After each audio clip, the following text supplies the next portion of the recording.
We are in Las Vegas, Nevada, July 2011, and we have with us Forrest Brown. And Forrest, would you tell us a little bit about yourself, where you were born and raised, and perhaps some background on your family and upbringing? Sure. Be glad to. I was born in Powder Springs, Georgia, Cobb County, in 1935, so I'm now 75, going on 76. And I went to grammar school in an area close to Powder Springs. It was the Powder Springs Elementary School, and at that time,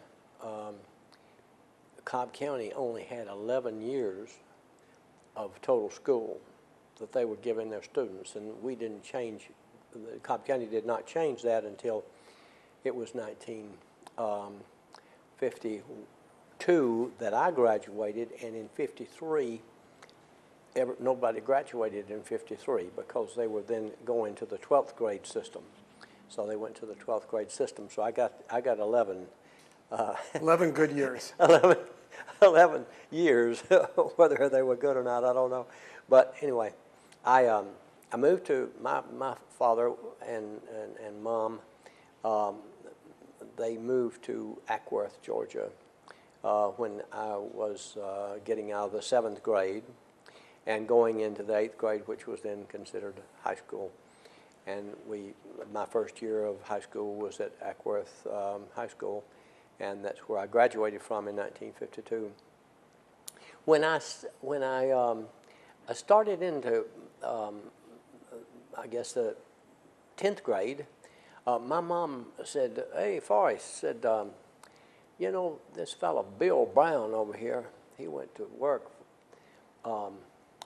and got a good job in the Bell Aircraft Company. And now it's the Lockheed Aircraft Company, but they were the ones that built the B-29. And so she said, Bill's got just a great job and making lots of money, and got steady employment, and he takes shorthand. So I think, you know, if you take shorthand, I believe I could talk your daddy into buying you a TV. There wasn't many TVs in Ackworth at that time. The only one I knew of was at the Ackworth Mill Recreational Center. So we'd go over there and watch John Cameron Swayze on the Camel Caravan. And then we'd watch some wrestling. And so we enjoyed that very much. But anyway, I said, well, you know, it sounds like a decent prize for my taking shorthand.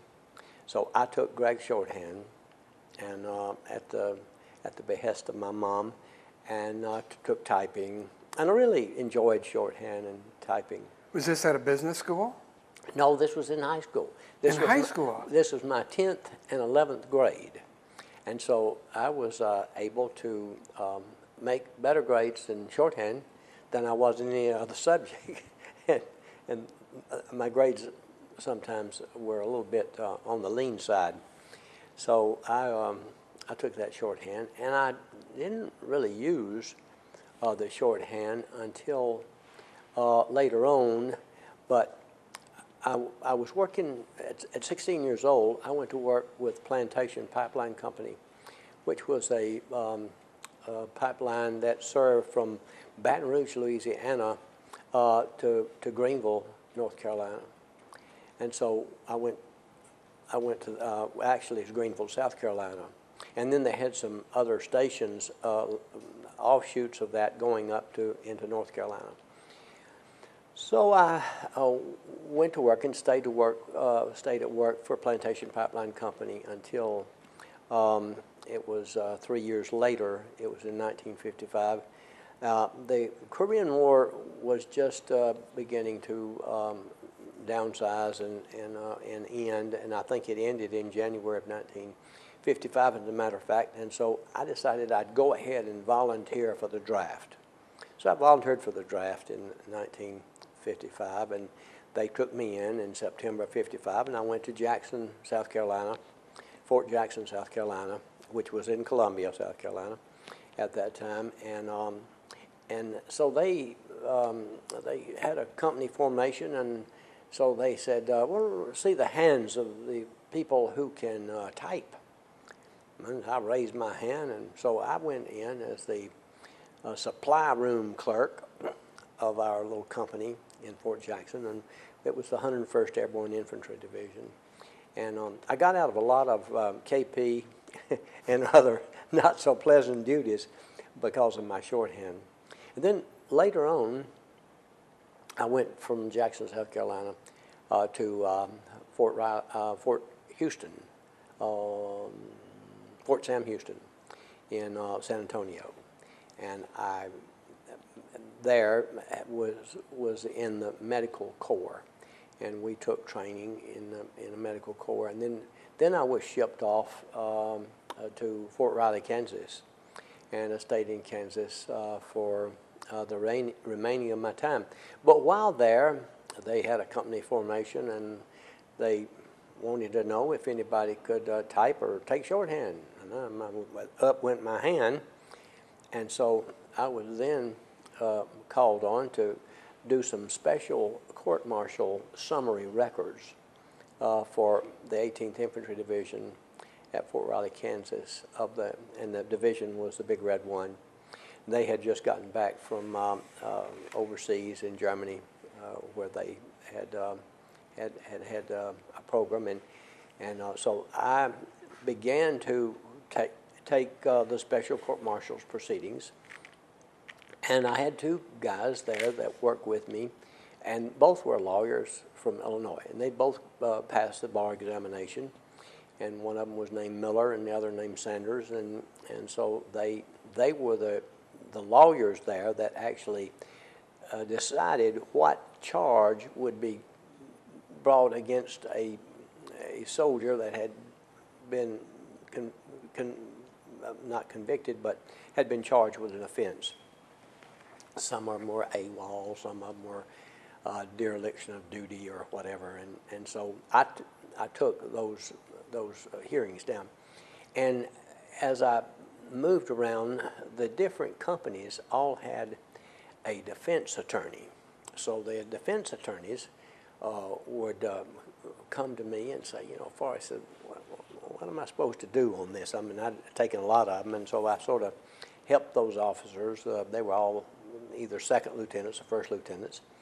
And so I began to help them, and so I got promoted to PFC, and in 1957, sometime in the early year, I got promoted to specialist, second class, or a specialist, and that's a corporal primarily. Sure. And so I found out about the stenograph machine.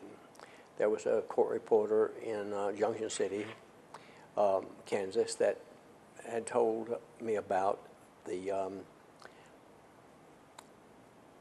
opportunities in court reporting if a person knew the stenograph machine.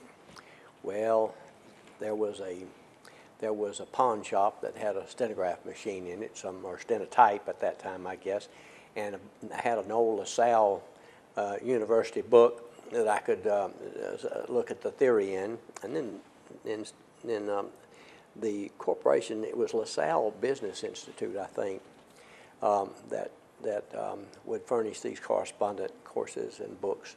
So I began to study the stenograph machine, or the stenotype as it was then, and I learned or studied on my own and got up to about a week 100 or a week 120 or something like that.